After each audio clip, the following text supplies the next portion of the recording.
जय हिंद दोस्तों, welcome back to my channel लोबाया शो।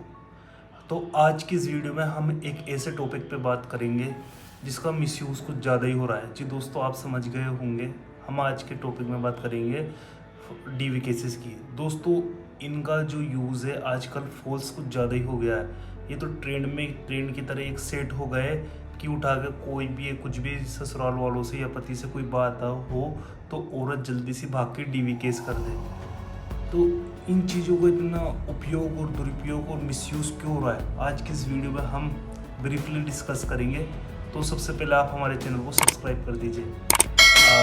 बात करते डीवी एक्ट जो बीएनएस में डिफाइन है वो है सेक्शन 84 में। और जो डीवी एक्ट बनाया गया था, जैसा कि मैं हर वीडियो में बताता हूँ कि वुमेन की प्रोटेक्शन के लिए बनाया था, जिससे दहेज जैसे केसों में तो उनको सुरक्षा मिल सके और क्रूरल्टी जो ससुराल वाले करते, जैसे पहले के ज़माने में बहुत होती थी, औरतों पर अत्याचार होते थे, तो उसके तहत आने वाली जनरेशन में, मॉडर्न जनरेशन में ऐसा ना हो।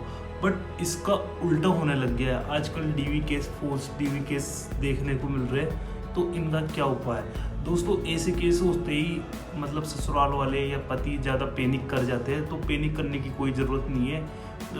तो इनका कुछ बातें जो आपको ध्यान रखनी पड़ेगी। आगे बढ़ने से पहले एक छोटा सा डिस्क्लेमर है, ये कोई लीगल एडवाइस नहीं है, ये सिर्फ वीडियो का पर्पस है, जनरल नॉलेज। और आपको अगर स्पेसिफिक कोई प्रॉब्लम है तो आपकी यहाँ के एक बढ़िया लॉयर से कंसल्ट करें। तो धन्यवाद। आगे बढ़ते वीडियो में। तो फर्स्ट आपको बात क्या याद रखनी है, अगर आप पे डीवी केस हो जाए तो जनरली आपको क्या बात याद रखनी है, आपको एक क्रिमिनल लॉयर करना है जो डीवी केसेस का स्पेशलिस्ट हो।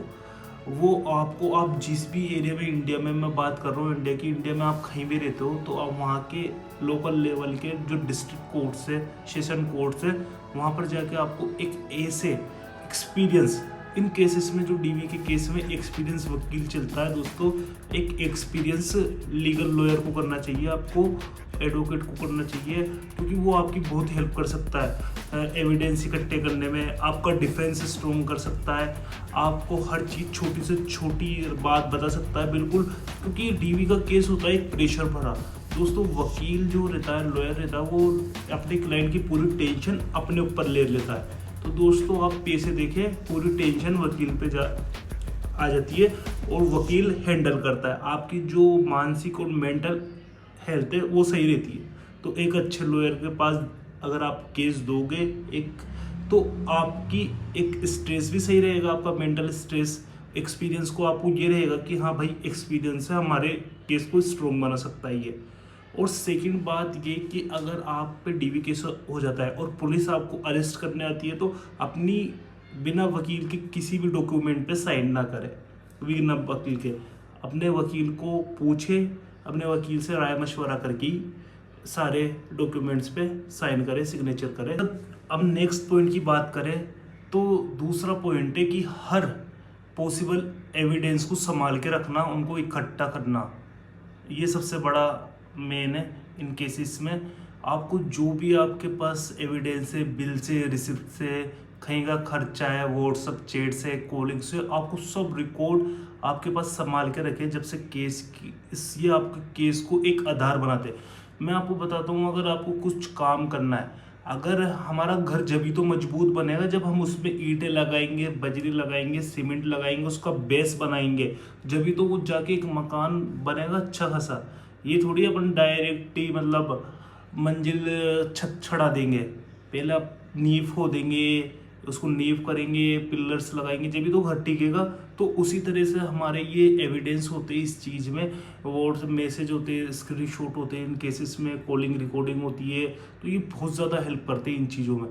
तो इसका खास करके ख्याल रखें, क्योंकि एक छोटी से छोटी चीज़ आपके केस को फ़ायदा पहुंचा सकती है, आपके केस को स्ट्रॉन्ग बना सकती है। और कभी भी कोई झूठा एविडेंस ना दे, क्योंकि इससे आप और ज़्यादा फंस सकते हैं। हमेशा ट्रुथ के पाथ पर चले, क्योंकि उसमें थोड़ा टाइम लगता है मगर विजय आपकी निश्चित होती है। तो इस बात को हमेशा याद रखें। और जो थर्ड पॉइंट है उसकी मैं बता देता हूँ, अपनी जो पत्नी है, कंप्लेनेंट पत्नी है, उससे डायरेक्ट है ना जो इंटरेक्शन है वो कम करे। डायरेक्ट इंटरेक्शन यानी ज़्यादा बात डायरेक्ट कोई फेस टू फेस बात ना करे। कोई भी बात करे किसी से भी केस से रिलेटेड तो फ़ोन पे करे, उसकी रिकॉर्डिंग रखे, चैट्स की रखे, सब चीज़ का मैं बोल रहा हूँ ना एविडेंस बहुत ज़रूरी है, कहीं को पलट नहीं जाए। क्योंकि आजकल तो छोटे छोटे केसों में लोग, छोटी छोटी बातों में जिनमें कोई सजा नहीं उसमें लोग पलट जाते खुद को सही दिखाने के चक्कर में, ये तो फिर भी केस है। तो हर चीज़ को डायरेक्ट इंटरेक्शन अवॉइड करें और हर चीज़ का रिकॉर्ड मेंटेन करें। इन केसों में जो नेक्स्ट पॉइंट है, इन केसों में हमें अपना जो मानसिक संतुलन है उसको ठीक रखना पड़ता है। ये नहीं कि इमोशनल, देखो व्यक्ति इंसान इमोशनल बहुत होता है, अगर उस पर कोई अपना ही है ना झूठे एलिगेशन फॉल्स एलिगेशन लगाता है तो उसको बहुत दुखता है। ये इंसान का ह्यूमन नेचर है और इसका कोई तोड़ नहीं है। पर फिर भी इंसान को हमेशा अपने माइंड पे कंट्रोल करना चाहिए, क्योंकि माइंड अगर अपने वश में, इंसान को अपने दिल की ना सुन के अपने दिमाग की, माइंड की सुननी चाहिए और खुद को शांत रखना चाहिए ऐसे केसों में बहुत ज़्यादा। और शांत रहने से एक फ़ायदे, हर जगह आपको फ़ायदा मिलेगा, ये मेरी राय। हमेशा हर सिचुएशन में, कितनी भी बैड सिचुएशन हो उसमें आपको काम रहना है, काम काम हमेशा रहे। उससे में घबराहट होती है, घबराहट में इंसान पैनिक करता है, पैनिक में उल्टे सीधे डिसीजन होते और घबरा जाता है और वो जो अनवांटेड एक्शन ले लेता है इंसान। तो ऐसे एक्शन नहीं लेना चाहिए उसको और हमेशा शांत रहना चाहिए। इन केसों में आपको ये दिखाना पड़ता है, मजिस्ट्रेट के जो भी ये जज है उसके सामने ये दिखाना पड़ता है कि आप लॉ अबाइडिंग सिटीजन है, यानी आप है ना कानून को अच्छी तरह से फॉलो करते, कानून की रिस्पेक्ट करते और आप कोई भी ऐसी गलती नहीं करते जिससे कानून का लॉ का वायलेशन हो। तो ये चीज़ का आपको खास ध्यान रखना पड़ता है। एंड फिफ्थ है, आपको मेंटल स्ट्रेस और ये जो चीज़ें रहती है और आपका इन केसों में आपको जो सोशल रिलेशन रहता है आपके जैसे पड़ोसियों से।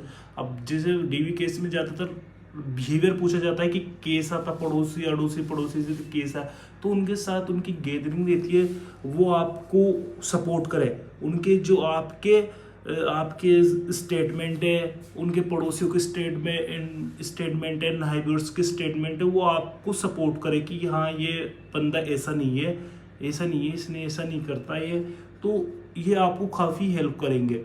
और इन केसेस में पैनिक नहीं होना जैसा कि मैंने बताया है, और अब तो बहुत अच्छे अच्छे डिसीजन आ गए और हमेशा किसी भी केस में पैनिक नहीं होना और फाइट बैक करना है। तो आज की वीडियो में से बस छोटी सी वीडियो, मिलते हैं नेक्स्ट वीडियो में। जब तक सब्सक्राइब जरूर करना, अच्छा लगा तो मिलते हैं। जय हिंद।